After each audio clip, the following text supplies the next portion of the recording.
Hey kids, Mr. Bullock here to teach you about p-values. A p-value is a probability of an observed outcome actually taking a value as extreme or more extreme than itself. The smaller the p-value that we get from our calculations would help us to reject our null hypothesis and accept our alternative hypothesis. If a p-value is less than 0.05, our null hypothesis can be rejected. 0.05 and 0.1, or the 5% and the 10% level, are commonly used when determining significance.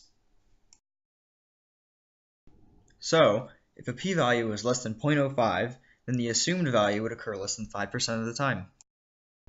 There are two types of p-values, one-sided and two-sided. We'll start here with one-sided. A one-sided p-value determines the probability of a value that lies on one side of the standard normal curve. That would be less than or more than.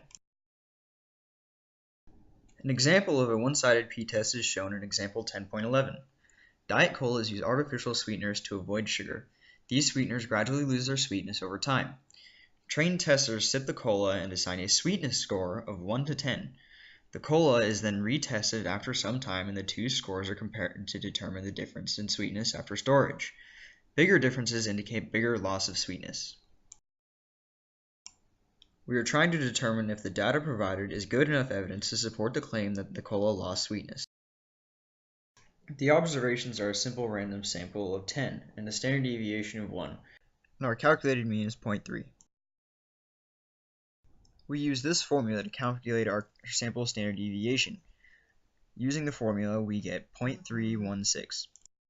We get our p-value through a normal probability calculation. We use the z-score formula, sample mean minus the population mean divided by the sample standard deviation, and we get 0.95. We then turn to table A to get our p-value of 0.8289.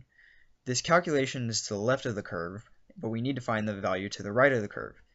So we subtract 0.8289 from 1 to get 0.1711. So this means that there's a 17% chance that we could get a mean from a sample of 10 that is 0.3 or greater.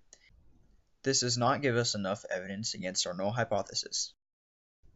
A two-sided p-value determines the probability of a value lying on either side of the curve. Here is example 10.12.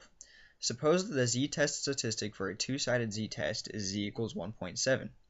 The two-sided p-value is the probability that z is less than or equal to negative 1.7 or z is greater than or equal to 1.7. Figure 10.13 shows this probability as areas under the standard normal curve.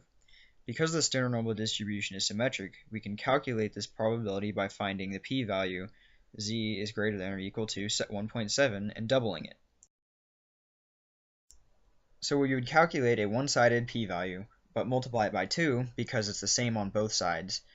The number we end up with is 0.892. And that's all we have on p-values for today, kids. Thanks for watching.